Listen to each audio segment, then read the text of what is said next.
PTV, oberoende, piratistisk media, skapad och finansierad av tittarna. Welcome to PTV Interglobal. Let me get the camera working. And this yet another perfect start. Yet another show in English, as we do on Wednesdays. Trying to teach our Swedish audience how to sound like a pure Swedish or potentially Finn speaking English. It's important that we remember our national identity, right? While we talk English. Now, let's see. Where are you? There we go. And perfect. Oh, that's big, right? Beautiful.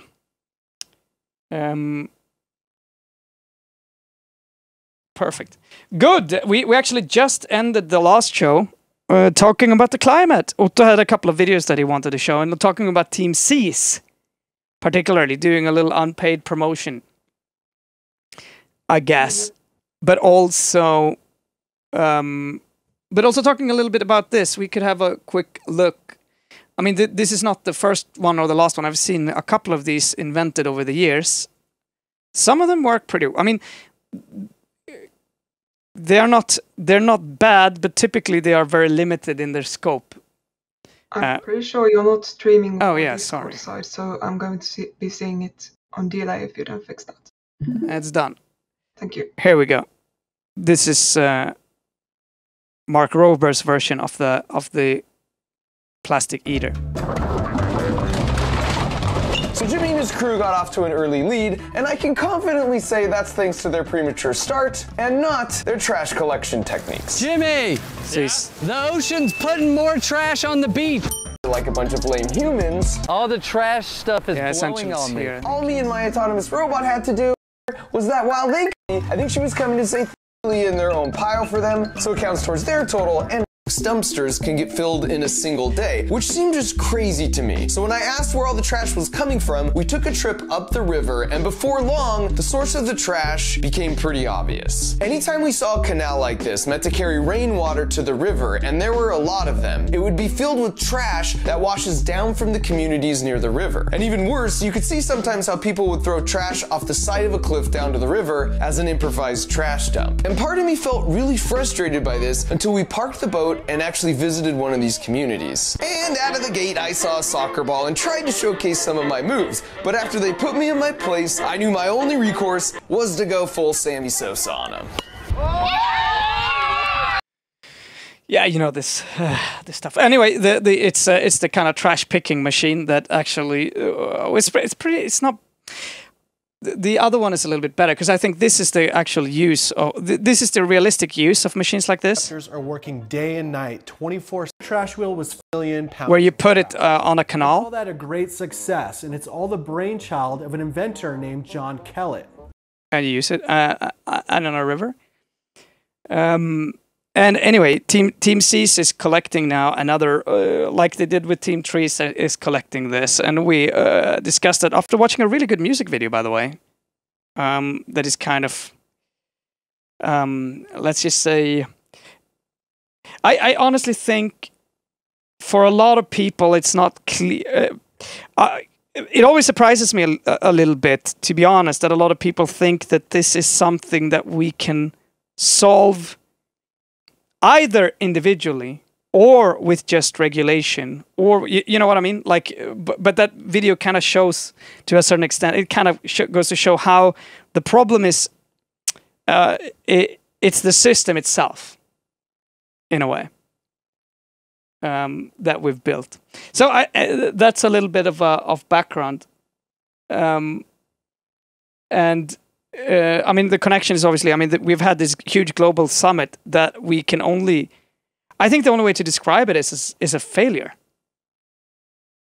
I mean, they tend to be, since people have really high expectations, and the kind of decisions that actually push things forward in a major way usually don't get made during those summits. The summits are for big speeches and publicity, and yeah, just putting a lot of expectations onto what is basically just what meetings between politicians or world powers tend to be. They're mostly for show. You can maybe kind of make conclusions based on what happens and what kind of language is used. And like what's interesting is not what they say, but how it compares to just the current discourse in general, and also the previous similar summits. Yeah, I find it kind of like what surprises me. Like, it's not the place where you can expect like them to declare that now we're saving the world. Like, now we have this plan that we're going to put into action. Now it's time for a complete turnaround. It's never that. Just, you're going to hear platitudes, you're going to hear the statement that this is serious and we need to do something. But no commitment. No commitment to actually doing something. And I think like that's why Paris was such a considered by some such a turning point, since they actually managed to get binding agreements done. And I mean, at least to a certain extent, it's more honest that they don't do that. You know, like I mean, I think it's kind of, there's some. I mean, I wish that we actually had politicians who were serious about this. I mean, really, and we do. Some are. It's just that it's like yeah. But we don't. But maybe the worst thing would be that they just completely lied. It's a little bit like, you know, saying that it's the individuals. You can solve this at an individual level only. Like, only if people consumed better, then the world would change. Which is that sort of liberal idea of how we're going to change everything. Both of these ideas, you know, if we had a government that said, "Yeah, we'll take care of it. Don't worry. Consume as you want. We'll make sure that everything works out." I mean, both of them can really be damaging unless it's done honestly. You know, and I think you'd have to fight it at every potential way. I mean, you need to look at your own life. There's no way around that. And maybe not because you have a huge impact, but you could inspire others, you know? Like, you need to look at, you know, regulations and governments and making sure you get good politicians. You need to lead your company in a sustainable way, you know? You need to be a leader, a thought leader. Any way you can push is a good way. And I'm a little bit tired and frustrated over the continuous fight about what way is the best. You know? Like, now you're muted for some reason. Fuck. Have I been muted this time? Sorry? Fuck, have I been muted all this time? No. Just now. Okay. Wonder what that was about. I'm pretty sure I didn't mute myself. Okay, good thing you caught that. So, yeah, you're right in that, like, we're at the point where we don't get to choose, like, which fights to pick. We have to pick all of them. But for some background on, like, the individual action versus collective action, turns out that for instance, the idea of a carbon footprint, like measuring your carbon footprint, has been basically pushed and funded by fossil fuel interests. So it's kind of a part of the same like it's a continuation of like the denialist campaign that went on for decades. Yeah, like that's part of the sort of the toolbox they had. For instance, deny and also shift this responsibility to just regular people, to consumers, to the individual. I mean, that's been the way, that's been the zeitgeist basically with everything. Everything is about individuals for a couple of decades at least now. But So it's not surprising, entirely surprising, but still it wasn't general knowledge until just a couple of years ago, maybe, that, for instance, this carbon footprints, like the idea of carbon footprints, was also pushed for really hard by fossil fuel companies. So that's kind of maybe an illustration of why still many are really staunchly opposed to the idea that we need to, on an individual level, take responsibility and that's where we should be focusing on. And I mean, yeah, it's true. It's like we don't live in a system where just individual choices, usually when it comes to consumption, can solve it. But this is a whole nuanced discussion that's ongoing in the climate movement, and also in like any bubbles, any scenes that make climate their business. And there is no like people who actually say that like there is no point to individual actions are really rare.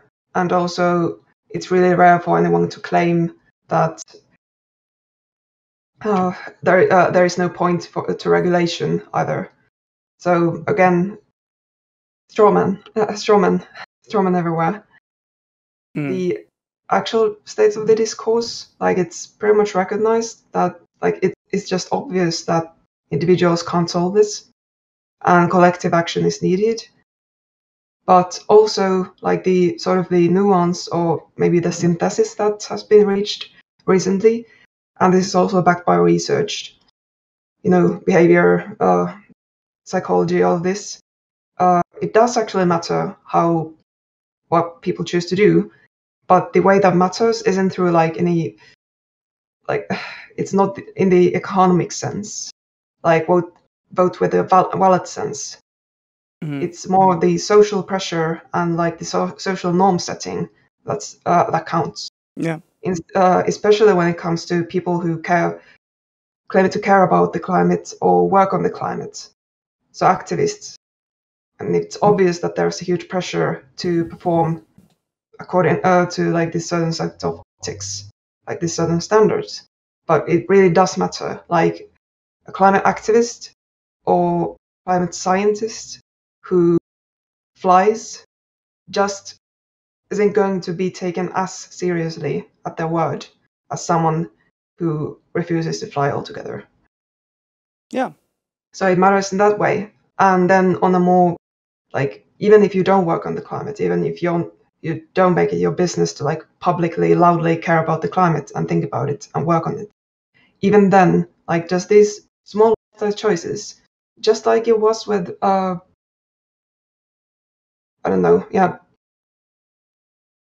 there's a very useful comparison maybe to be made to the tobacco industry. Just the disinformation and like the intentional confusion they caused about the effects, and also how smoking was actually like rooted out for the most part, or made as rare as it relatively is nowadays.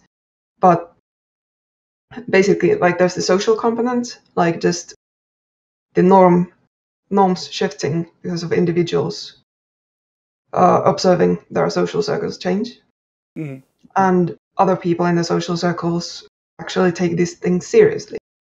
And it's even more clear, like it's more general and all encompassing when it comes to climate and the environment, since everything affects that. It's not just one habit that you have, it's everything. So say one child or one person in the family, maybe one parent in the family starts taking, even if it's just one person in the family who starts taking these things seriously and wants to push for, wants to start to live according like more environmentally friendly lifestyle, or just reducing emissions, it's going to affect directly the family, just the choices they again make as an economic unit, also just the attitudes, the people close to you see that you take it seriously, like you actually care, and it's important to you, and that's what makes them far more likely to actually turn their heads and like start changing their ideas if they happen to be like opposed. Yeah.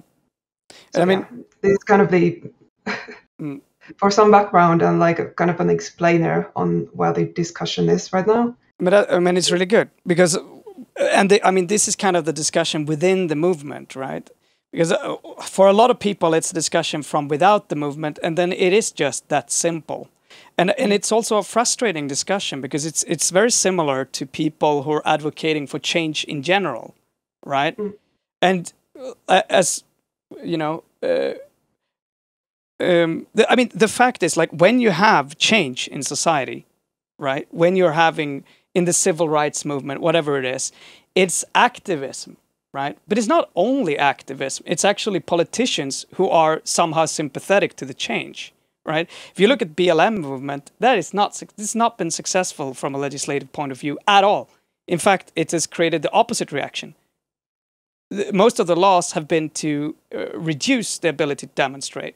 It's been counterproductive. And that's essentially because you do not have any political support, or the political support is extremely low, right, in the US. So, I mean, and those are just two avenues. There are so many different avenues. But all of them needs to be utilized if you want to drive change. And the discussion about what strategy to do, I mean, this is like good Marxist discussion, right? Should we do a revolution or should we do both? Let's do change, you know? Like, that's not the end all be all, and particularly not if you want to drive change. You need everything from positive media to positive companies, you know, to positive groups, to lobby organizations. You need people who are politicians. You need people who refuse to be politicians. You need people to organize their workplace. You need people to, like, all of those things, they coexist to create an environment where change is possible. A lot of why, like, these fights happen is that people actually do things, like who do put a lot of time into working on these things and thinking about these things, into activism, into organizing.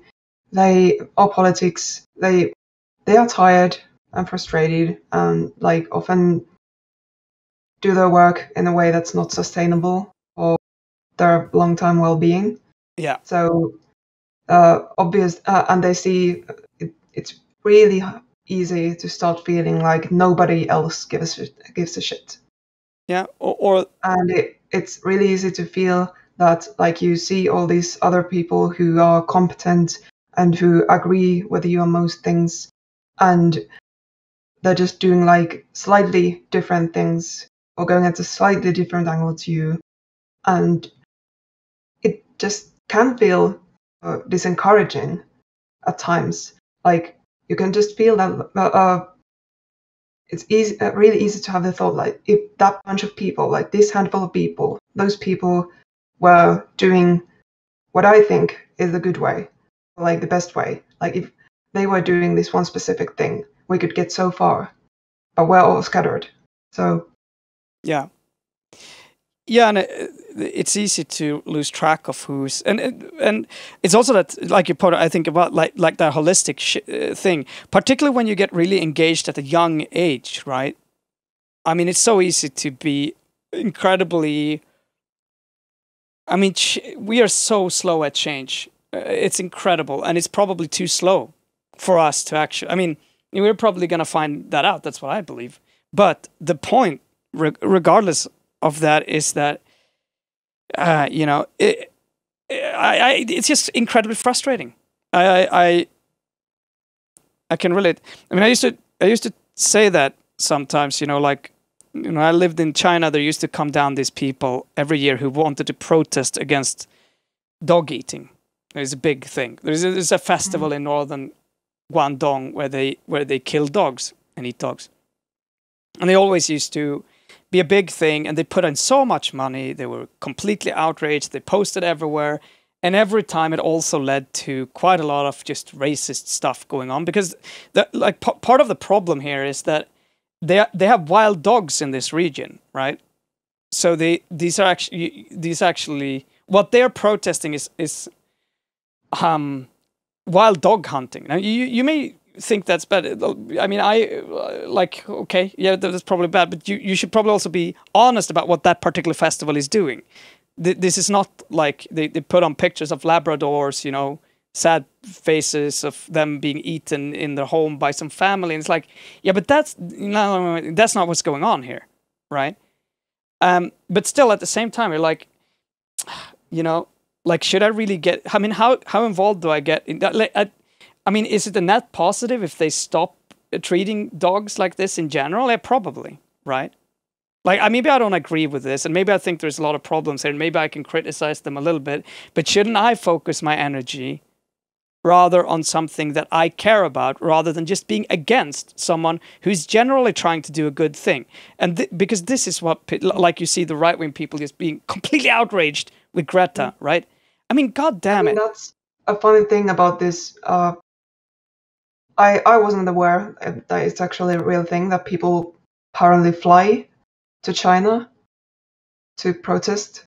Like, yeah. Did I get this right? I mean, look, it's not a huge contingency of people, but being in Guangdong every year, where this is like this is the thing. You always, there's always this sort of protest things, and it's always kind of created. So it's foreigners. It's foreigners, definitely, and particularly share it and who push this like a story abroad. The protesters, foreigners. I mean, no, there's also mixed. There's a lot of Chinese people who don't want that protest, or who don't want that festival, because it's a particular festival to take place. So it's mixed, right? It's a little bit misguided by the foreigners often, and it's... Yeah, what I'm trying to get at is that, like, the bridging this over back to climate, it's a recent development. These critics, so-called critics, climate activists, very useful people. They have, they definitely care a lot about the climate. When, like, outside the times, when there's activists on the street, it's very clear from what they say and how what they say and how they talk. But still, recent development is not just about, like, what about China or what about India? They literally say that you should go to China to do this protest. That's literally where they've gone. So yeah, they've got this excellent advice. Like, I'm not sure if anyone's actually asked them so far how they would feel about, like, some random foreigners showing up here to protest something we do. Yeah, like, actually flying in. I mean, I think, yeah, absolutely, and I think that's a part of the issue. Like, you can't take that serious, right? And I think the climate movement itself is so used to that, right? I mean, it's kind of, but a lot of people who want to get invested, look, if this person, like, there's a difference. If someone is doing something for the climate, be nice to them, right? If they're doing nothing and criticizing you, then fuck them, right? Like maybe not every, maybe I think this thing with the dogs, I mean, it's still a net positive thing. And like, why am I going to sit here and complain about them? I should care about something, not sit and be fucking angry with someone it's probably better if they don't do that. Like, if they are able to drive that opinion, fine, right? And I hate that Fox caring. Like, I care about the climate, but you're doing everything wrong. Like, go start your own organization, come back after, and then we can talk about the fucking climate, you and me. Up until that point, go fuck yourself. Yeah, you know? And that's another example of why it's so good to have these different kinds of movements. For instance, Fridays for Future, with the fairly tame, perfectly non-disruptive, usually, protests. Yeah. Like traditional protests, more. And then Extinction Rebellion with the roadblocks and direct action, which might end up disrupting, say, traffic a bit more. or just being more visible in the city.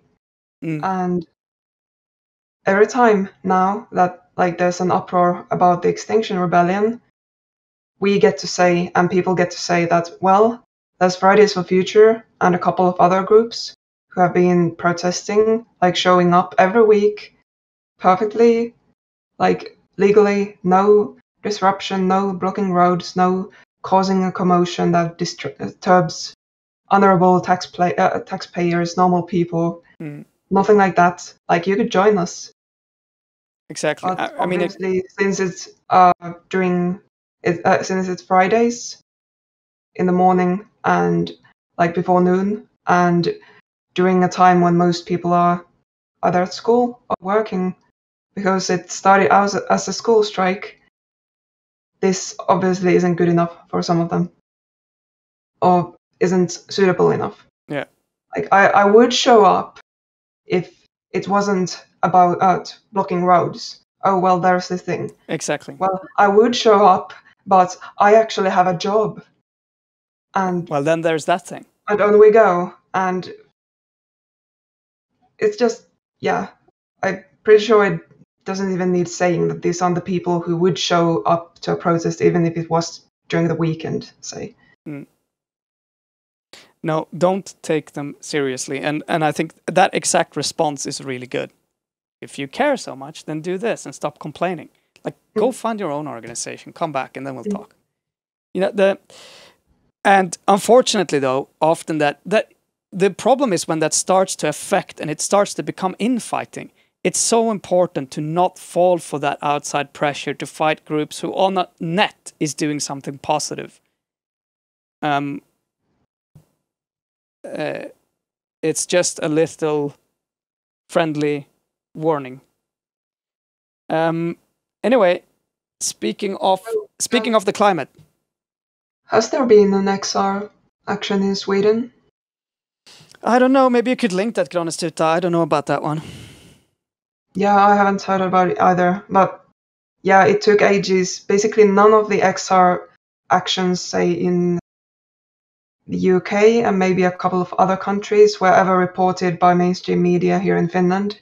They only started caring once they did it here. And also, they didn't actually even care when they did it here until the videos got out of the policemen spraying literal kids in the eyes with pepper spray.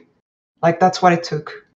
Yeah. They didn't give a shit until it was happening here, and like white kids were getting beat up, basically.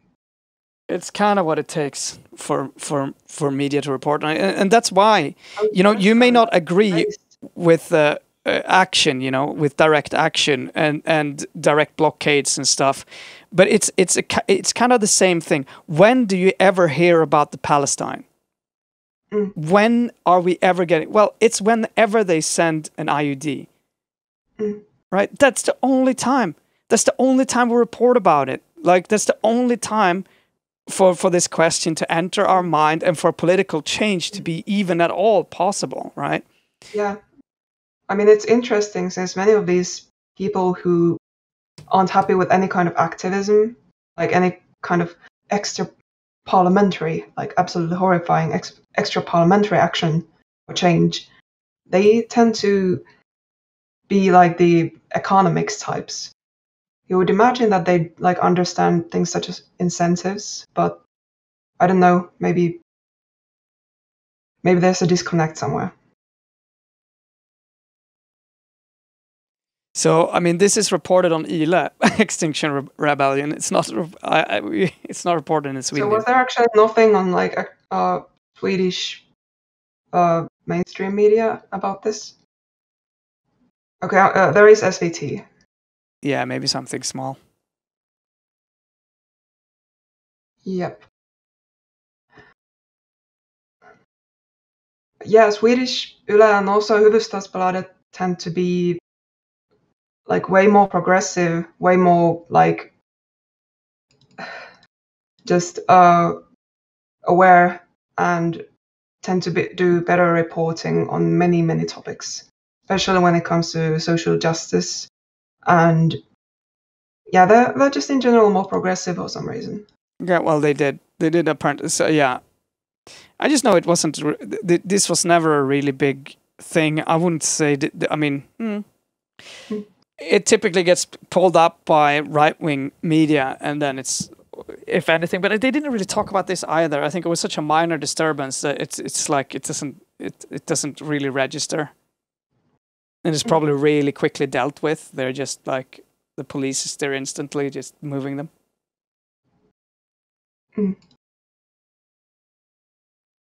Yeah. Yeah, well, it was covered, but yeah, it didn't become a major thing, at least not something that was discussed particularly. Just a news flash. Yeah, like these individual short demos usually don't tend to get reported on anymore. So that's why the XR here has been going for the week-long chains of just actions. I think that one is pretty brilliant, really. I mean, that's definitely, if that would happen in Sweden, you would go, to take one road, right? You can drive around it, that's no problem, but semi-central in Stockholm. Yeah. And then you blockade it. I mean, that would definitely get nationwide attention, and you keep doing it. Car traffic in Stockholm is kind of terrifying. Like I can never make sense of like all the tunnels that go around. Yeah, there's a lot of one-way streets. Yeah. I mean, that would definitely garner attention, and maybe we should. I mean, and there are so many of these causes that is so much. I mean, we're destroying the last piece of forest that we've had. Like the last untouched forest is now gone, and this is horrible for our. I mean, so many of these plants and even animals lives on these super old trees. They can't live on young trees. They don't. They have to be, 200 years old to even have the right bark for a lot of these animals. I mean, it's just it's shit, right? Like, and this is Sápmi territory to start. Yeah, it's so absurd. Like, you would imagine that just common everyday sense would tell you that you can't just cut down like 100-year-old tree and then plant something, like plant a monoculture to replace it and say that this is the same, like this won't have an effect or like a noticeable effect on the ecosystem health or anything. Like, no. Imagine actually claiming that. And imagine politicians and a lot of... like a tree is a tree. And that's the problem. I mean, going back to what you were saying, one of the things we need to kind of understand, right, is that the oil companies' power. I mean, the oil runs this world at a very, very fundamental level. It runs the banks. It runs a lot of things. It's an old industry that's extremely entrenched in our capitalism and colonialist, imperialist types of system.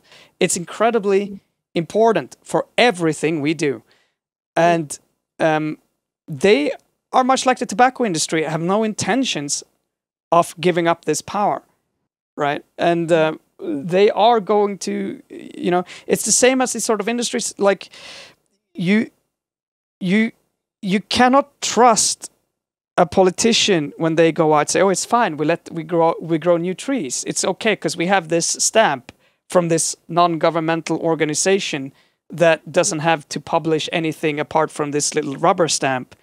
Like, it's very important to be early on that and not accept that, and be much more critical at a much earlier stage, because we know this now. There is no excuse for accepting that again, right? For being lazy with that type of research. And there's a lot of people typically who do say differently.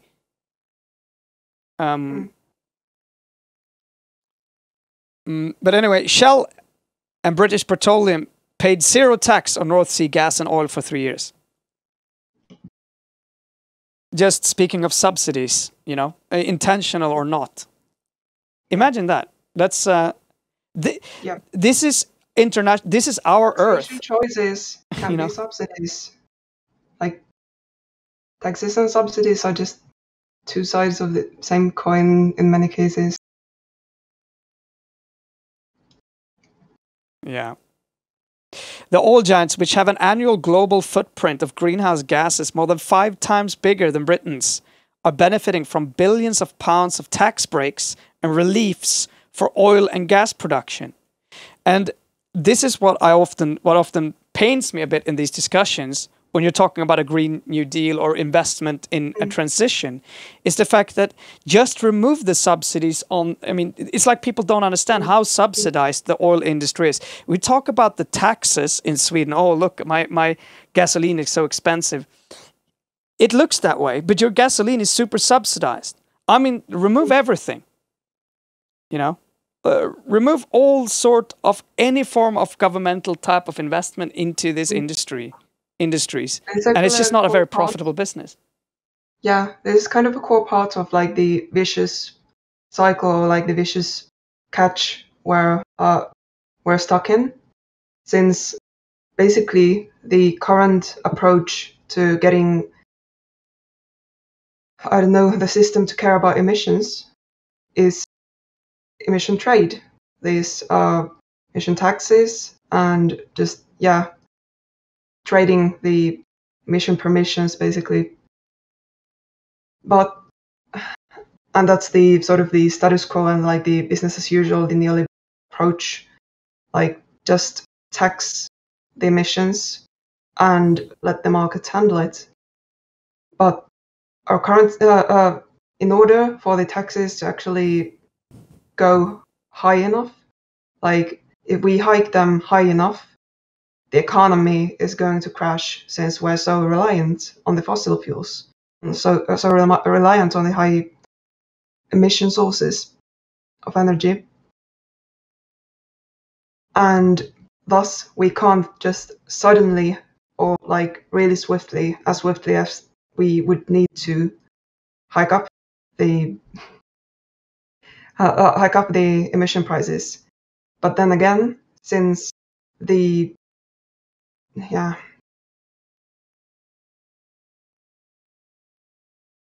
and again, we're not seeing any just investment into alternatives, since it's still cheap enough and profitable enough to do fossil fuels. Yeah. No, and I mean, it's like this huge game where you tax the consumer and give money to the producer.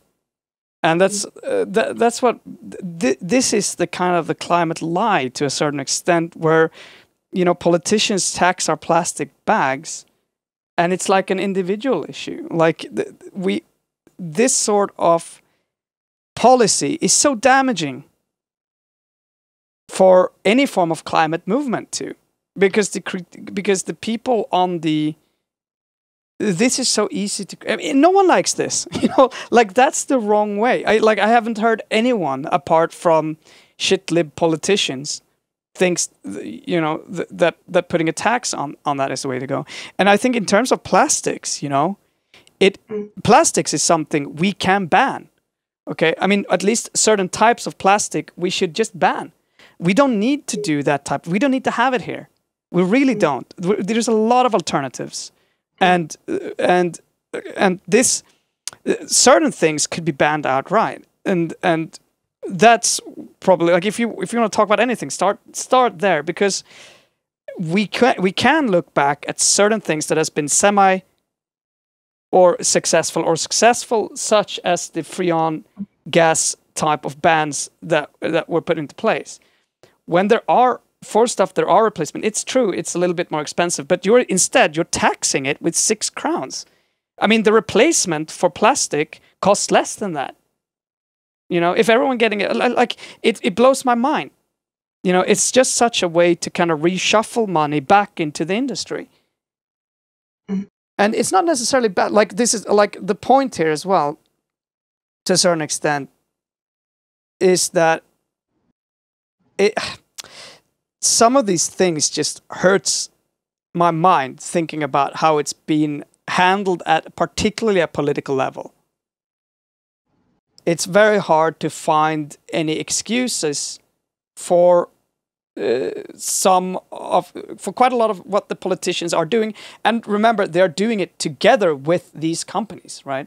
I mean, there's often a quite tight overlap. There's a massive geopolitical thing here, right? You cannot disconnect. I mean, oil is fundamental to geopolitics and the way our world functions from a military point of view at this point. So there are so many things that goes into this that I think politicians, are strong-armed into doing and all of that sort of stuff. But even so, it blows my mind to see how little clear stances are taken, at a political level. Yeah, and here we have many politicians saying, at least on the, in the left and the Greens, even some of the bigger parties, that we should be doing away with unnecessary or just environmentally harmful, just corporate subsidies. Mm. And enough people seem to agree on this that you would imagine that something could be done.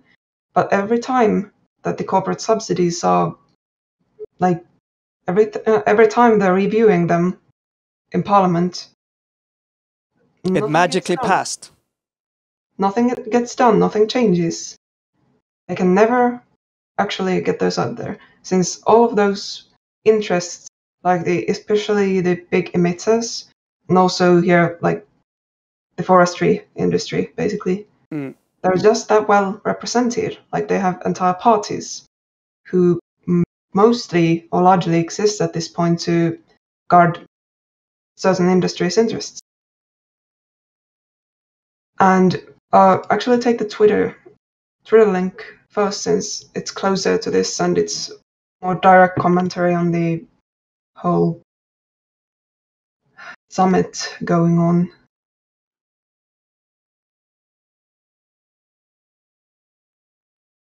So there we go. The quoted retweet is linking to an opinion piece, I think, by George Monbiot, a regular on The Guardian, who's been writing about the climate crisis for at least a few years now. I'm not actually sure how back the guy goes, but usually good stuff and good, just introducing stuff to relative mainstream discourse that we don't see much of otherwise. So usually good. So what he's trying to bring to the forefront now, a small attempt, a commendable attempt at agenda setting for the discussion, at least around COP26, not setting the agenda for the discussion at the actual summit. That's maybe a kind of a tough task, but yeah, he's right. It's not actually enough to curtail emissions or neatly bring them down or just try to stop the growth. We should be just eliminating them entirely. And just the fossil fuel reserves that had been clocked, that we are aware of, and that these corporations have plans for extracting.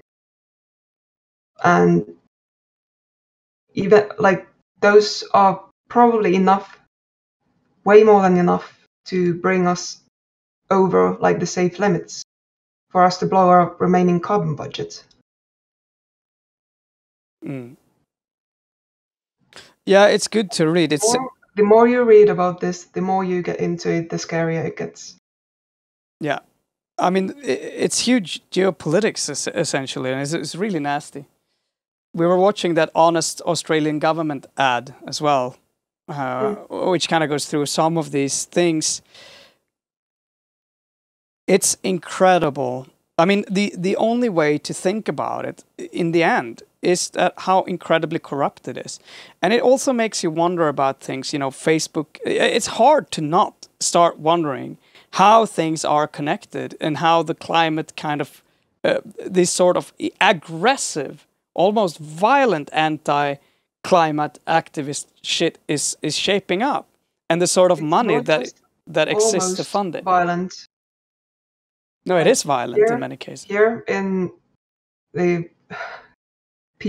relatively peaceful and stable, high trust Nordics, we don't have people just going ham on the protesters, and we don't have maybe the kind of direct action, like actual sabotage, or like direct action that actually targets like these fossil fuel operations, like construction of infrastructure or just the operations of existing plants or pipelines.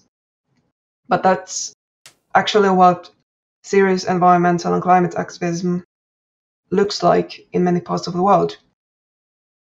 Actually, what it looks like in many parts of the world where just like the people have already found, or they are more used to the idea that there is no way to actually affect the politics. So the only thing there's left to do is to actually go to where the damage is being done and try whatever measures you have hand to disrupt it. And that's probably the way things are going right now, what we're going to be seeing more and more of, maybe even here in the next, not even 10, the next 5 years, I would say. Yeah. And I mean, people are seeing how slow things are moving, and they are regressing. I think that's a part of this, which is important to understand. Is it's not like it's moving forward; it's moving backward. And that's, I mean, one thing is that it's going too slow. But I mean, seeing a lot of these things and what is being prepared in terms for the oil industry over the coming, I mean, these are 10-year projects. These are 20-year projects. I mean, just building them. I mean, they're planning. It's just mind blowing. You know, these. Yeah, they're still planning new plants and planning new operations when basically some countries already have deadlines, say coal burning for energy, that are like at the end of this decade, for instance. Those kinds of goals. Or at the very least, they're getting these court judgments which deem that like even like you can, if you want to build these plants, but like you're going to be fucked, like you won't be compensated for the damages you take when you inevitably have to stop the operation, like before its predicted life cycle has finished.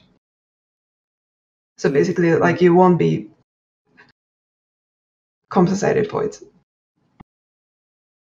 And despite this, somehow they're still going at it. They still seem convinced that they can get out of it, like they can optimize their profits and just they can. That's what I think must be going on, or might be going on with these corporations. They're just like they are actually doing the math, but the math they are doing is they ask how long can we keep this going, so that we can still at the end of it, when the governments really put their foot down and say, okay, now it's time to stop, at that point we can still ask them for a shit ton of money and also get it.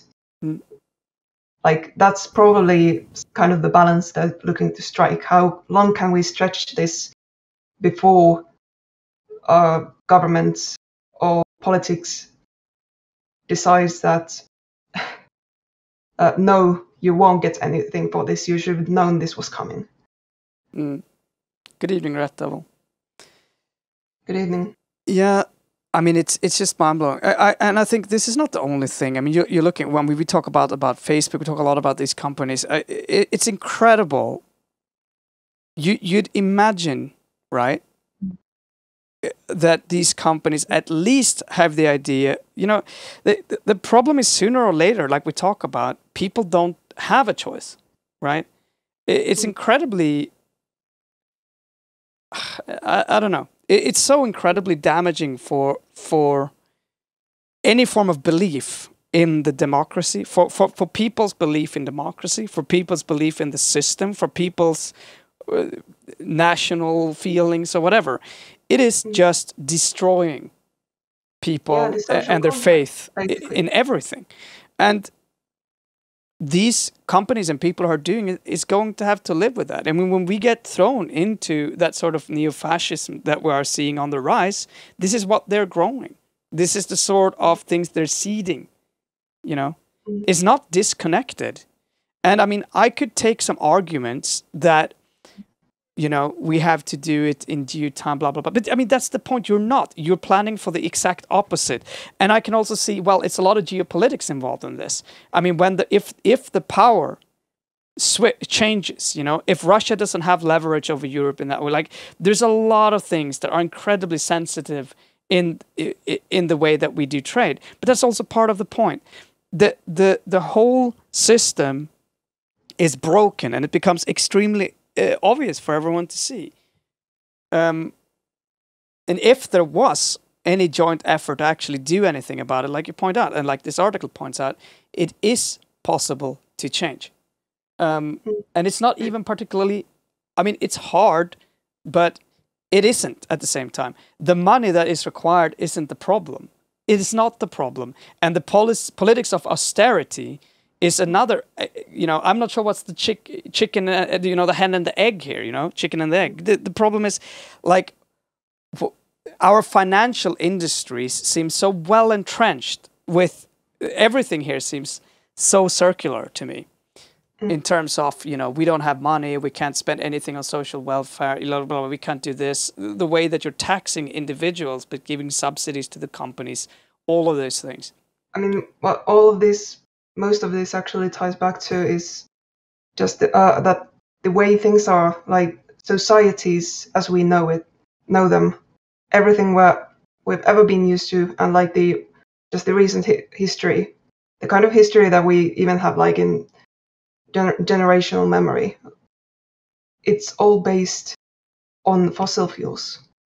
It wouldn't be like we wouldn't have had this kind of development in this kind of time span. Actually, open the original tweet once more. There were some numbers.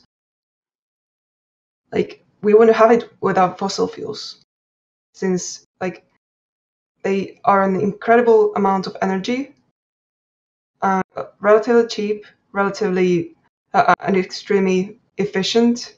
They just happen to have these very unfortunate side effects of warming up and polluting our atmosphere and biosphere as well. But like, everything is based on the presumption that we're always going to have and be able to use these energy sources.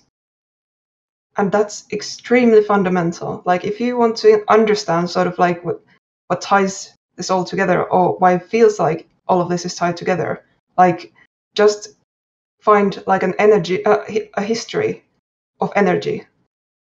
I can actually try to dig up, I have a specific book in mind, but just a history of energy. It's yeah, a recent study decided we could take on fossil fuels. It's a fossil fuel civilization, so that's why we're having such trouble trying to reason and maneuver our way out of this situation. Everything is built on the assumption that we have these and we can use these.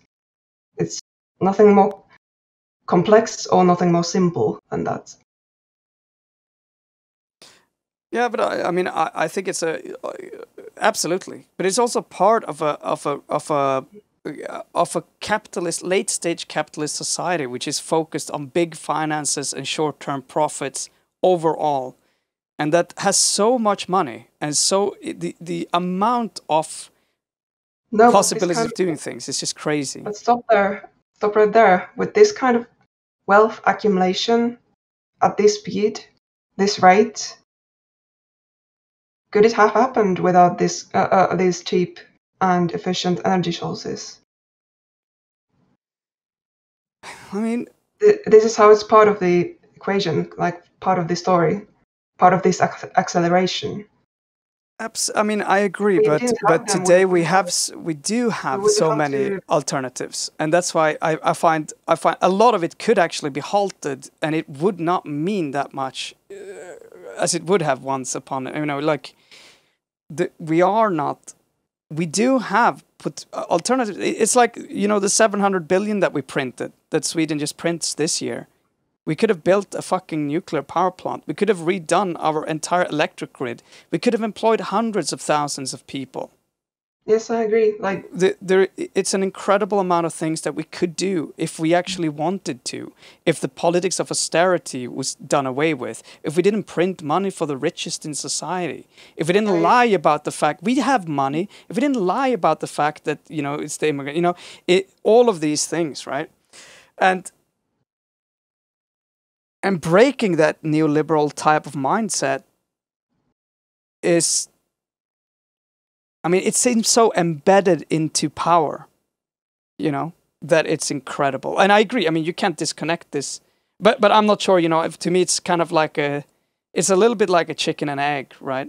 It's just so deeply embedded I'm not saying and that connected. it wouldn't be, like, physically, like on the, actually like a material level, that it wouldn't be possible for us to say just, I mean, we could always just stop burning them. Like, we do, like, it's something that could be done, like, matter of fact. Like, you can just turn things off. That's going to have consequences. I mean, it's definitely going to have consequences unless we have done the investments into And the real changing our question, electrical like, grid. we could be doing more to do a transition, but the question is that, can we actually, like, what things have to change in order for the transition to be any kind of, like, any more sustainable, towards anything more sustainable than we have now? Like, which things in the system are actually, like, out of all this progress, arguable progress and development we've managed to accomplish, which parts of that are actually reliant on, like, fossil fuels and just the petrochemical industry, actually? No plastics. That's one of the scary questions. I mean, I'd say a lot, but like again with plastics, yes, things would become a little bit more expensive. But is it smarter to then tax plastics or actually change plastics, ban it? But, like, enough. How do I put this? Enough assumptions would have to change. Like, will have to change. That I personally, and I kind of work with these things. I'm kind of involved in research in sustainability sciences. And I definitely don't have answers, but, like, one of the burning questions is, like, how much could we actually do? Like, could we have this, how much of what we recognize now and what we're used to now could we have in a completely fossil-free, fuel-free, possibly, like, petrochem-free world or civilization? We literally don't know that. Like, that's so far, it's so fundamental to the system we're built that it's hard to imagine, and a hell of a task to start just figuring that out. But I don't think it's like I mean, I agree with you at a certain point, but like what we just looked at, right? Or just those things. There's a lot of things that just seems quite obvious.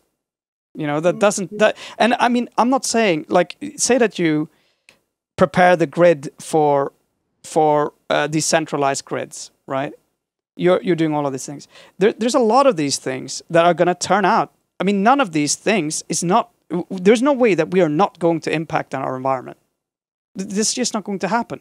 There's no way our consumption is ever. I mean, I think thinking that our consumption has to be that's an utopia. That's very, very far from our current technological level, at least, to even be able to consider, right? But I believe there are a lot of things that could be done today, and it wouldn't have any larger immediate effect on people that we are not already putting them through taxation and through subsidies, and that are already disturbing the market. You know? Yeah, I mean, I agree that like keeping to this current system, keeping to the status quo is just not an option. We're out of nice options. Yeah. Since we're too late with all the action. Like, I agree with that, but still, the open question is, like, do we actually know how to build a completely fossil-free, oil-free system? That's what we're trying to figure out with the people I work with. But I think that's a super interesting question, but it's also a question that feels like that's like 40 years away, right? Exactly, which means we don't have the plan. I mean, aren't you now saying that we actually don't have the plan? Like, if we just decided now, okay, we leave the fossil reserves in the ground, we shut down the plants, now we're missing like 60% of the energy we need to keep things running the way they have been running so far. But I mean, I don't think anyone really seriously is making that argument that we would go from one day to the next. And I agree that's the huge I mean, we should have, and we knew, and we should have planned for this a long time ago. But I mean, we could have started today. 40 years to figure it out. We need to begin now. We need to start some things now. Exactly. I mean, and that's kind of the point with, you know, we could have used all of this money that we printed now in order to start the change, because a lot of the a lot of the first moves are obvious, right? I mean, I think it was really hard for us to get to not use nuclear power. Are the easy part. Like, emissions are something we at least theoretically know how to solve. Like, we know that low carbon energy exists, and at least some, like, we can run the world at maybe a lower standard of living that maybe we here in the Nordics are used to. We could reach something workable, but emissions are just one part of the puzzle. Like, we're kind of fucked in so many other ways already. Like, this is where the other material factors, like material constraints, come in.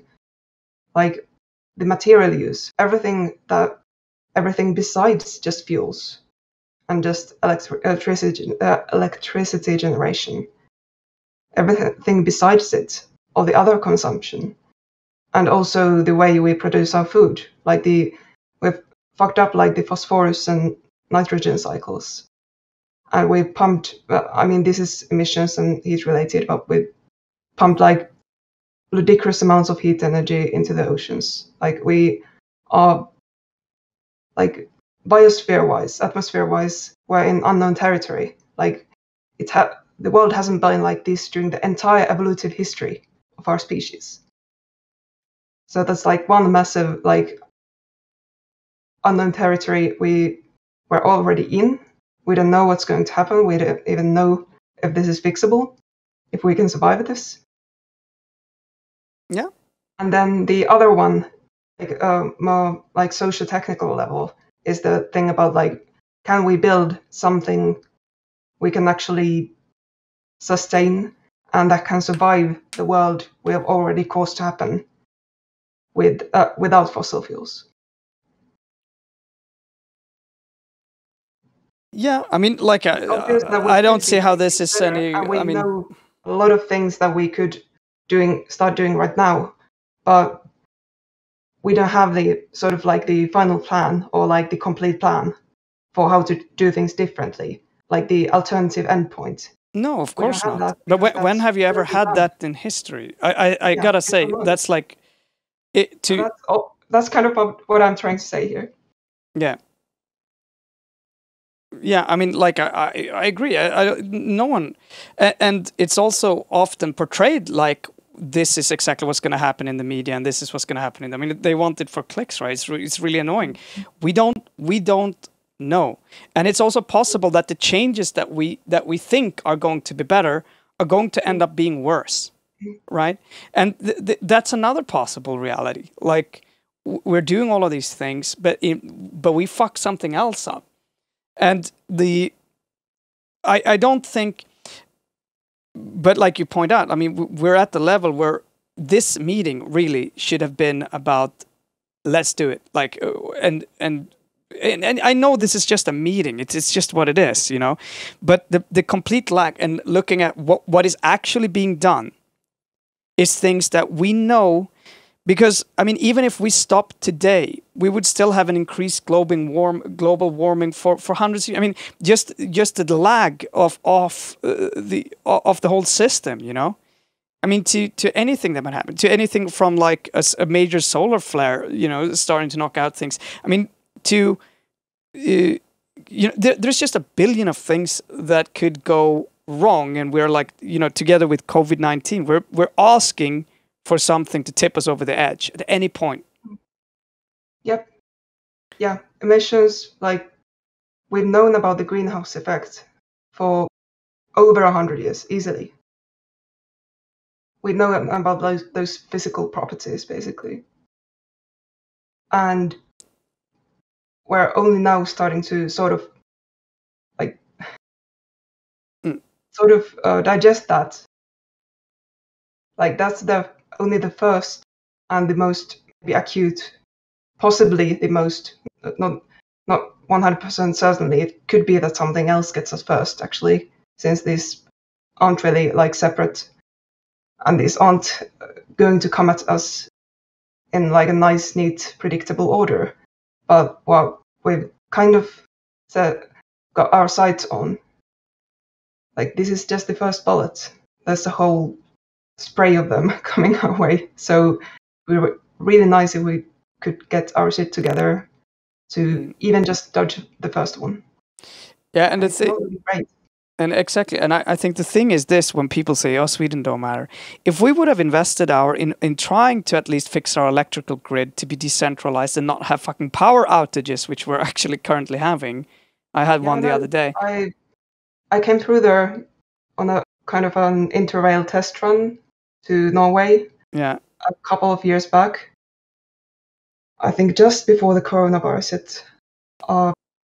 And yeah, while I was staying in Göteborg, I think, there was a outage in the entire district I was staying in. Yeah. And apparently that's normal. Yeah, it's pretty normal. I mean, it's ridiculous, right? And all of, like, the point to a certain extent is that we haven't even taken care of our existing grid properly. Like, the thing, we've had essentially, I don't want to be generational, but we've had kind of a generation who have just, they haven't planned anything for the future. Everything is for the profit of the next 3 months. You know, if we can move a problem and push it up ahead, do it, because we earn money on it. And that's that's the fundamental ideology that is ruling. There is no idea of, 10 years from now. That doesn't matter. That's not within what we can solve within private industry, who runs on a 3-month cycle. 3 months is the next report.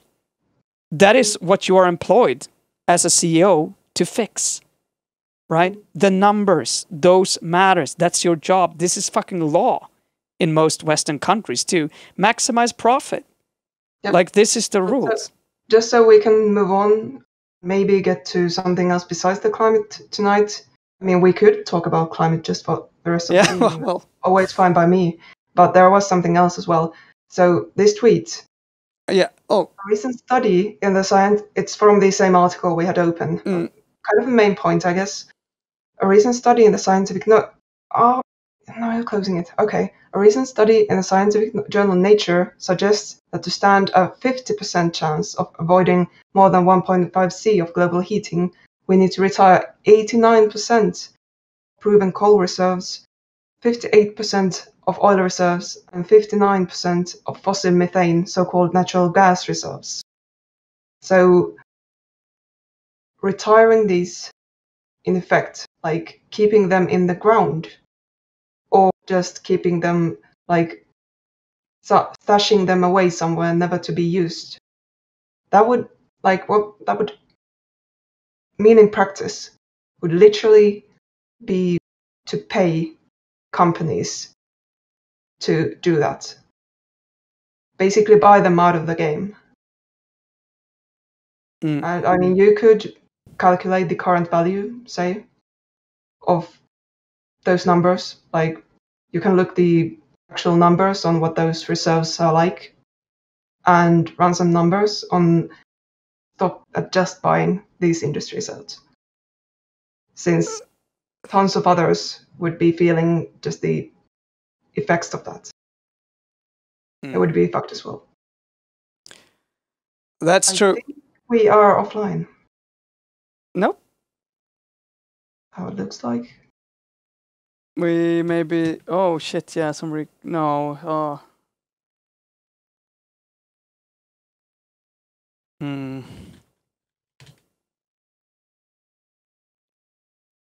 We're live again, but there was a disconnect. Try reloading and see.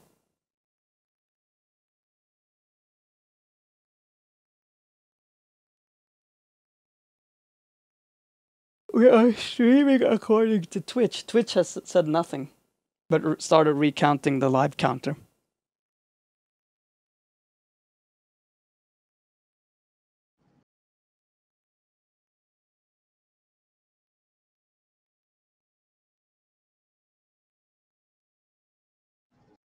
Are we back? Yeah, we should be. Chat, can you please talk to us? Did we disappear? Did you disappear? We disappeared. We're talking. We censored. Did the internet explode? Was it Amazon's turn this time? After Facebook? Is anybody out there? We cancelled. Oh yes, we got cancelled. It was bound to happen eventually. Yeah, fuck it. F. Too much truth. Fine. Too much. Yeah, it's too much doomer shit. Yeah, Let's look at a Yogabear. Yeah.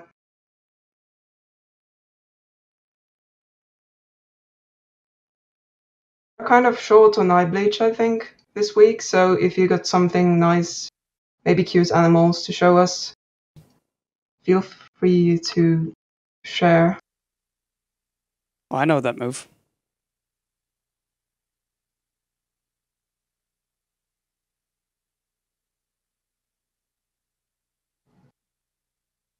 Nice. Flex the feet. Beautiful. Beautiful animal. Yes. Beauty, their grace. Yeah. The ground, like just the brown grass. Yeah. Looks very comfy. Yeah, it does. Although it feels a little It's bit nice doomer. to just lie down in a bunch of like dead grass and chill. Some dead grass and oil spills. Beautiful. Yeah, smelting Everfrost or whatever the word was. Yeah. Let's take one more thing. I think it's fine to have more of a climate episode a little bit longer. I mean, it's important to talk about it. I mean, it's interesting as well. I mean, you have a lot of knowledge about it, so it's good to pick your brain. The remaining links were... There was some climate, but those were Finnish... a Finnish context. Yeah, but... make it more generic. Yeah, but because I think this is typical. Right? Let's take those two, and then we have a climate episode, and that's it. Yeah. This is reports that you tend to see all over the, hailing the... Maybe posts, but just the framing. The issue here is, I'm not sure if they actually linked to the actual statistic. I probably have it here since I looked it up. Just a moment. But yeah, you can maybe read through the article if you want to. I'm going to dig up the actual... Yeah, report. Over half of Finland's electricity in 2020 came from renewable sources. Last year was the first time the share of renewable sources rose to above 50%. More than half of the electricity produced in Finland last year came from renewable energy sources. This marks the first time share of renewable sources has risen above 50%. Electricity produced with renewable energy sources totaled a record number of for the first time. Okay, there's repeating. The rise in renewables was mostly driven by the considerable increase in the use of hydro and wind power, which accounted respectively for 45% and 23% of all renewable electricity generated in 2020. In terms of total electricity production, 82% was covered by domestic production and 80% by net imports, which is kind of important. Of the domestic production figures, some 34% was produced with nuclear power and 14% with fuels and peat. P-E, how do you say that? Pete. Pete. Pete, poor Pete. What did he ever do?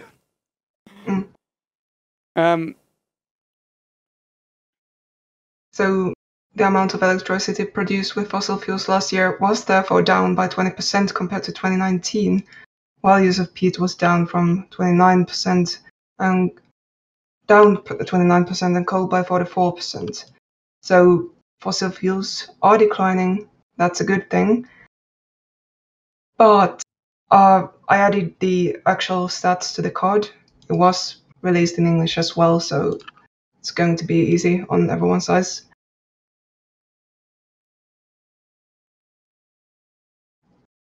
Yeah, you want to look at... This is what it actually looks like. So you can see like a tiny decline there in peat, for instance, and you can see the decline, I guess, in fossil fuels pretty clearly. But then the issue here is the renewable energy sources actually contain renewable fuels, quotation marks, renewable fuels. That's actually even more misleading than the Finnish one, since the so-called renewable energy sources are actually called, in the Finnish version, renewable fuels.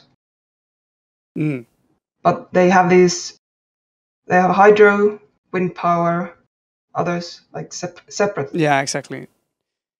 And the renewable fuels, those tend to be so-called bioenergy, which you might also be familiar in Sweden since we do have the forestry people. But we even have the concept of bioeconomy coined by the Centre Party, who are basically the front for the agri-forestry industries in the country. And bioenergy is basically shorthand for burning wood, peat, and also basically just wood for energy. So a lot of that, like the quotation marks, renewable energy sources or renewable fuels, a lot of that is just literally that's forest that they're hacking down and burning. Yeah. They like to claim that that's the best greenwashing ever.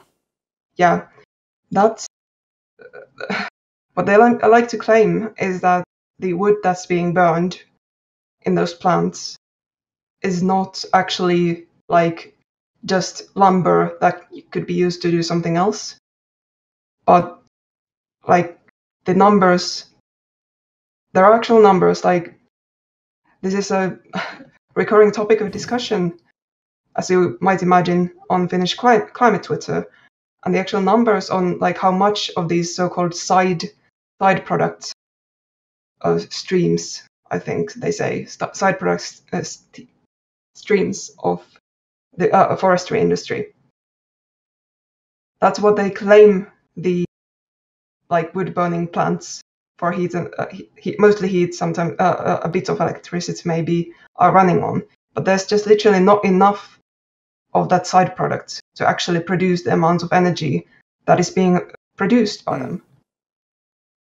So something is off here. Either they actually are burning stuff that could be like actual lumber, wood that could be used for something else, say building basically anything that doesn't just like let up the carbon stored immediately back into the atmosphere.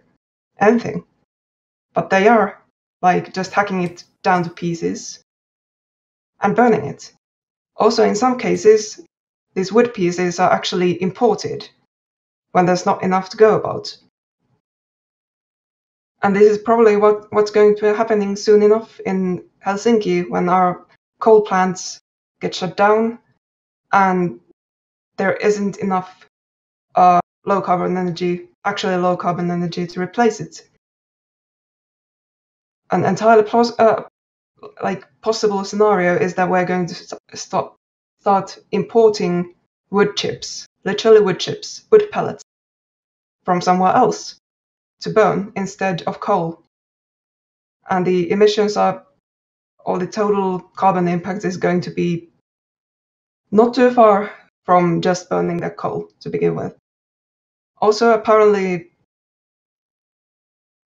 I'm not sure if it's actually in Finland, but like some of the just forest loss in the Amazon, some of the wood that's being had down there is apparently also being exported for energy use elsewhere in the world. So we are making the green bioenergy transition from coal and possibly peat to importing literally trees from the Amazon for us to burn. Yeah, this is today's number in Finland. Värmekraft is what you want to look out for here. And yes, unfortunately, I'm only catching up with chat. We do use peat as an energy source. I think we might be one of the few remaining countries, especially in the global north, still doing that. We are involved, I've learned, in some so-called development projects in the global south, where we're actually at least trying to help some local governments there set up their peat plants. So that's like, even if we manage to shut our shit down here, it's going to keep going on somewhere else. And that's also definitely probably going to be very helpful in the, green transition or just fossil fuel-free development for those developing countries. Yeah. I mean, it's just nasty. And I mean, why do they call it värmekraft? Like, this is such a branding thing. I mean, värmekraft. What the fuck? That's such a greenwash word. Just a second. Like, the sad thing about peat is that there was one other country in Europe actually that was using like comparable amounts of peat, or like producing comparable amounts of like their total energy with peat just like a decade back. And that was Ireland, or maybe just Northern Ireland. Anyway, but they managed to make the decision anyway. Like, they were comparable to us, and they managed to make the decision a few years back, I think, maybe 5 years back, that they're just going to get rid of it. And they just started developing the state-owned companies that used to run peat energy plants towards something else. Like, this literal transition has been done elsewhere, and still Finland can't do it for some reason. Year of our Lord, 2021. Mm-hmm. Yeah, no, it's that this is, I mean, electricity is national security. Privatizing this is incredibly stupid. I don't even know what to say. I don't even think you should even have to discuss that, to be honest. Like, a lot of these things should not be privately owned to the regard that they are today. And also, what the fuck, again, värmekraft. This is... do they define it? Heat power. That's a beautiful way of saying it. I know, again, I know that much Swedish, but do they define it somewhere? I mean, maybe if someone else is actually English. No, they don't. That I can see. Okay. Ta en kontaktsökmeny.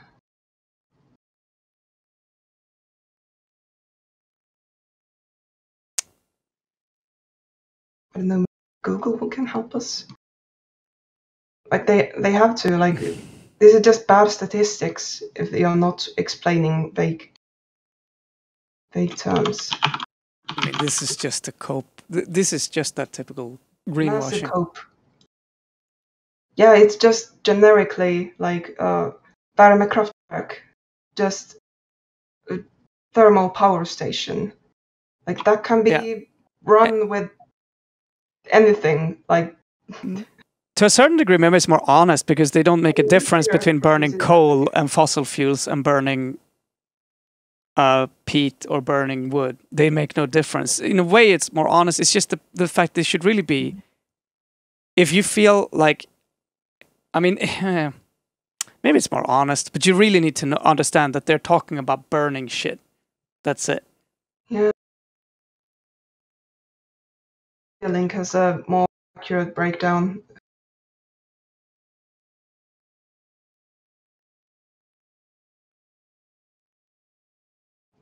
Isn't this chart better? We could look at this chart as well. Well, So there we can see that Sweden is looking pretty good, though, I guess. With today, at least. We had a good day. I think it looks like this somehow. Most of the days. Yeah, there we go. Wind power was pretty. And you need there we can see that nuclear for baseload. Just based on the chart on the Statistics Finland page, the 50% mark was kind of close. I think it was like 52%. And as we can see in the Wikipedia table, like the portion of wood has been stayed pretty much the same actually for a fairly long time. And it's still pretty high, over 12%, which means that if you're not counting like literally burning wood for heat, then we didn't make it over 50% renewables. And also, I mean, there's a problem here when you're saying imports. What the fuck is that even? So we're not going to say it. But you are building at least a nuclear plant. Maybe it will help. It's such like it's a tragedy. Yeah, it's a tragic project. I could maybe actually even. We should talk about that specifically sometime. Bring on someone who actually has a lot of knowledge about the whole saga. But it's been going on for ages. It keeps getting postponed, and there are issues, and it's also like geopolitically kind of problematic, I think. I can't remember actually if that was the one they were trying to plan and get permissions for. But apparently somehow, supposedly you can't build nuclear anymore without some like really problematic geopolitical interest being involved, mostly Russia or maybe soonish China. The current one may be, like the current one that they can't seem to finish might be a French company, if I recall correctly. So that one maybe can't be blamed on just geopolitical weirdness necessarily, or unlike you'd imagine that the French can actually do nuclear since they produce a huge portion of the energy with that still. Yeah. Well, I think we're getting closer to the end of the day. It's almost 11. My God, it was a climate episode, but that's good. Actually, it would be so interesting to talk about because so many people in Sweden, and this is why they'll just go, "Oh, nuclear," you know, and the word that is not really good. That's not how that works. Was supposed to it was started to. Oh God. Permission was given 2005. Construction of the unit began in 2005. Start of commercial operation was planned for 2010, but has been pushed back several times. Jesus Christ. As of August 2020, the estimate for start of regular production is June 2022. That's incredible. So this is the absolute. Got so screwed, the government, in that purchase. Yep. And this is another thing. Typically, the government, I mean, corruption. I'm gonna be like when we built our hospital out here, 63 billion SEK, so much longer than it was expected, and it's just ridiculous, right? It's absolutely mind blowing how much that seems to also infect these sort of dealings.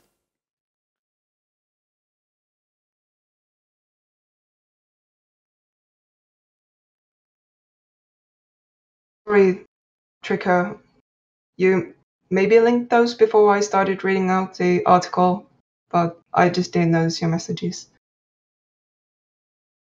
Yep. No, it was just now. Kind of a sad story. But it's a story we definitely should learn from in Sweden. If before you're talking about nuclear, you really ought to understand the type of investments. We're talking hundreds of billions of SEK. Yep.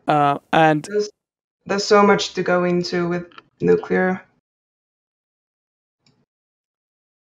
Yeah, that would actually be interesting. Specifically since Finland has such recent experience in that. And whereas there's a lot of things that are almost positive on the front of nuclear always, and whereas we could build much better. I mean, you could also upgrade our old ones, or at least people think so, but it's incredible. So the moment you start digging in that, you're just going no, they're too old. Aren't they trying to planning to shut down ones that aren't even at the end of their life cycle? In Sweden, they're kind of trying to do that because it's just they're also starting to get dangerous, and then the question, they are starting to get dangerous or too old, right? And you question are you going to invest? It's just not worth it. It's too big of an investment. There's no money in it essentially, and then you need to subsidize it. But we're subsidizing the fossil industry. The thing is, this shouldn't be private. I think that's a part of it. Or I mean, you need outside experts, but we don't have any. If you had a governmental expert, kind of controlled company, this could be different. Maybe, this is a topic for a whole other time. Basically, the work I mentioned, our principal investigator, 10 years back, used to be one of Finland's maybe top 3 nuclear shells at a time when nuclear wasn't too popular politically. So I could theoretically try to get him to come on sometime, but that might prove to be a challenge since our shows are pretty late. We could move. We could have an early show if we get a guest. No problem. Yeah. No we problem. Just have to really promote it then. Yeah. Yeah. Then again, there's a lot to talk about even without questions or from the audience. There was a question: how will the use of peat in Finland change when the new nuclear power plant is finished?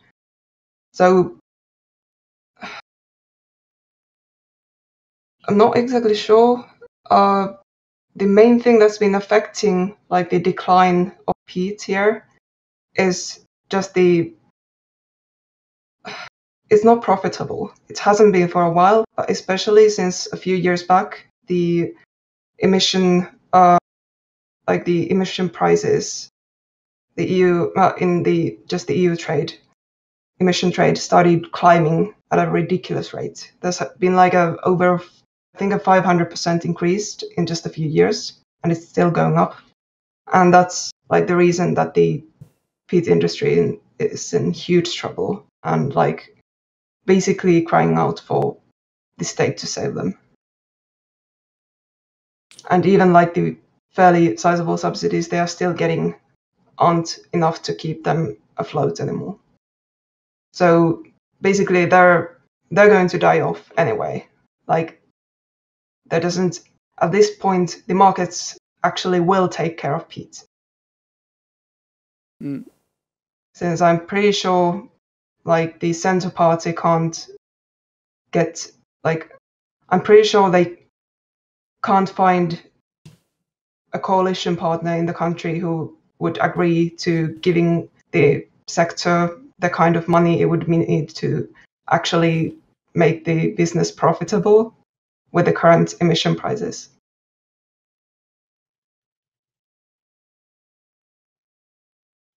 Yes, 3Jill, this is Finnish galaxy brain stuff. Call it Produce renewable electricity profit. yeah, this is Finnish renewable energy, electricity and heat by burning wood. Bioeconomy, haven't you heard of it? Yeah, it's so smart. You kind of get the oil before it's even oil. Yeah, and you can claim it's renewable since, trees grow back. Yes. Yes, I can see a future in this. I mean, we do the exactly same in Sweden, so we're not going to be arguing too much about it. But well, we're part of the Progressive Coalition for Climate that actually lobbied hard for loopholes for probably wood energy and also just like the ways we manage our forests. Like we basically burned, literally burned a lot of that sweet political capital into lobbying, like really just loopholes that are really into land use legislation and climate legislation that are going to be really harmful. Yeah, but you know the best thing about burning wood is that if you have coal plants and if you're already good at burning coal, burning wood is not that such a big of a, it's a great invention that you can sell. It's renewable, but it's essentially exactly the same. You don't have to do a whole lot to start burning wood instead of coal. It's a very like a practical question as well, since like the coal plants here in Helsinki there's been a decision. They're going to be, the last of them are going to be shut down. There's going to be some for just like reserve for emergencies, but most of it is going to be gone within a few years. And basically, when they already have like the kettles where they burn the down coal, like those kettles can pretty much the same kettles or with the same kettles with very little retrofitting, they can be used to burn the wood. So that's why it's also very easy. It's very it's extremely lazy, and then it's being sold as a fucking invention. It blows my mind how that's one of the things that I'm noticing, just particularly with film. It's how incredibly stable it is. Like how nothing has changed over, like how it's exactly the same, more or less. The coal is varying, but that seems to be the one that you kick in for the last 20 years when you have a larger demand, for whatever reason. But everything else just seems, coal and imports are kind of dodging each other. Everything else is just stable.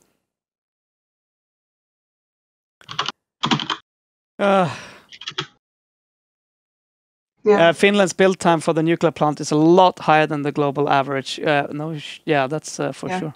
Such cases, sad cases. I mean, I gotta say, if we gotta dig in that, it just sounds like this sounds like our fucking house. This sounds like anything that's being built in Sweden right now. It's just pure. It's corruption. I don't know how else to say it. You sign a contract with a company that you don't know what you're buying. It's like it's hopeless politicians who are following some form of law that is meant to stop corruption that just leads to them getting royally screwed. Yeah, it's a whole saga. I'm pretty sure like entire studies, like organizational studies, economics, like all kinds. I'm pretty sure the article out of 3 cases, like a global example for how not to do things at this point. So there should be no shortage of material on that. But if people are actually really interested, we can like try to plan for like a nuclear extravaganza, which is probably going to air like way earlier than this segment at least. Since I know a person who can definitely explain. Yeah, it would be super interesting. I want to know about nuclear, especially in Finland. It would be so good to have a little bit of a recap on that, because there's 2 sides of the most. We've been talking about obviously a lot of climate. But there is another thing which is the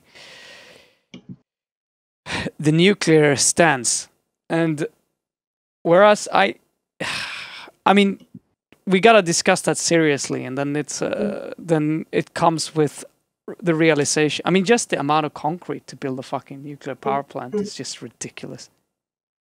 Anyway. Yeah. Again, maybe I could keep going, but I don't know if Klingon can. No. Are you too tired? Are you getting old? I'm getting old and tired, and I need to very eat. old in raccoon years. That's true. Oh my god, I'm so dead. I'm a We raccoon should do the ghost. calculations. Can somebody figure this out? What's a raccoon? Okay, I gotta search for that now. Yeah, raccoon like a pro tip. years. Like a pro tip for discussing energy. Oh shit! policy. 2 to 3 years. But in captivity can live up to 20 years. What happens to the raccoons? Oh my god. Live a harsh life. It's a difficult life. They have to die for trash in human. I'm like 150 raccoon years. Or something. Probably. I'm going to say I'm 146 raccoon years. Immortal raccoon. Wait, Yeah, we can't. Pro tip, maybe to wrap that quotation mark renewables thing up. The pro tip, the takeaway from this, the whole concept of renewable energy sources is problematic, and it's basically creating a diversion and opening up the possibility for various like business interests to mess up the definitions. So in order to keep the discussion where we want it to be, which is reducing emissions, like one good alternative for renewables is just low carbon. Start saying, like, practice that. When you next talk to someone about this, don't say renewables. Say low carbon or low emission. But are they so low emission? That's the point of it.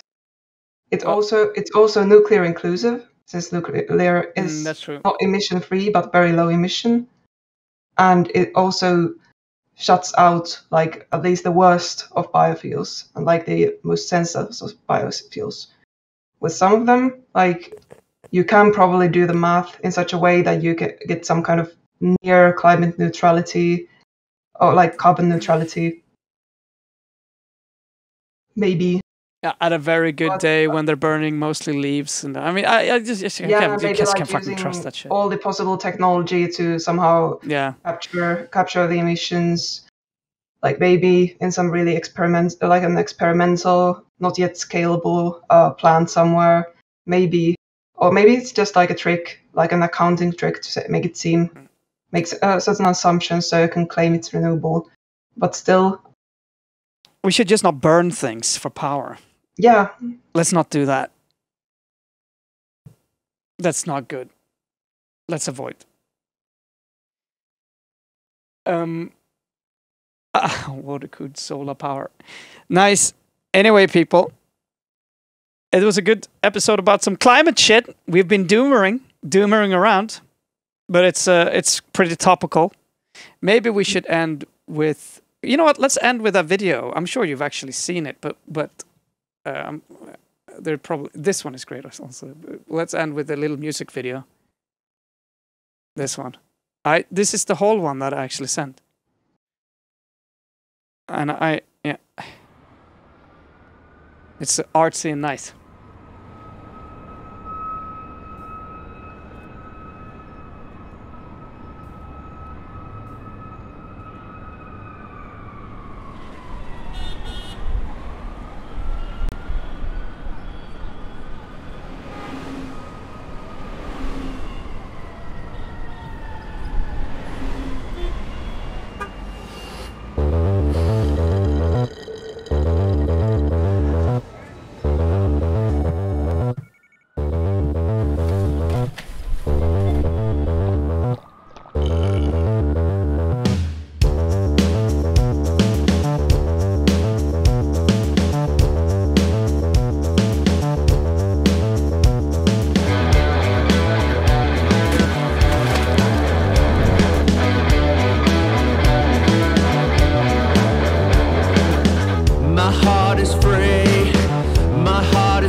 a place where I would rather be. My heart is free, my heart is free, until you come to rescue me.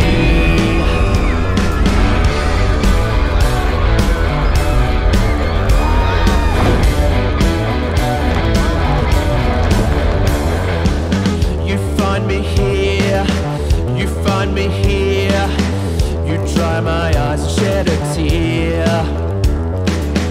You turn me bad, you turn me good, forget to hope and learn to fear. Tell me that it's good if we do something, believe in something. I don't think I should, if it ain't nothing, if it ain't nothing good.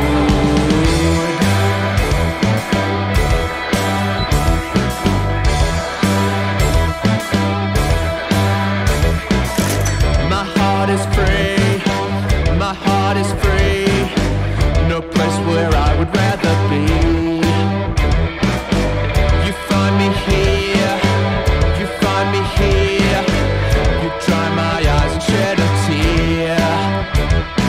Tell me that it's good if we do something, believe in something. I don't think I should, if it ain't nothing, if it ain't nothing good.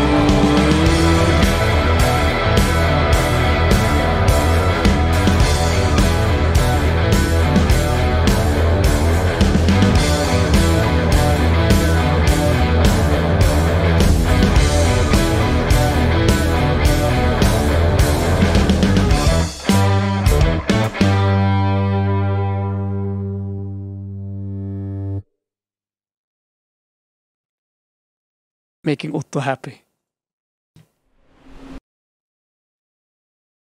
I think he sent this. Yeah. Making Otto contribute. Yeah, Otto passively contributing. Yeah, whatever. People making contributions. There's at least 6 million people watching it. I guess that's good. But with that, people, sleep tight when you sleep.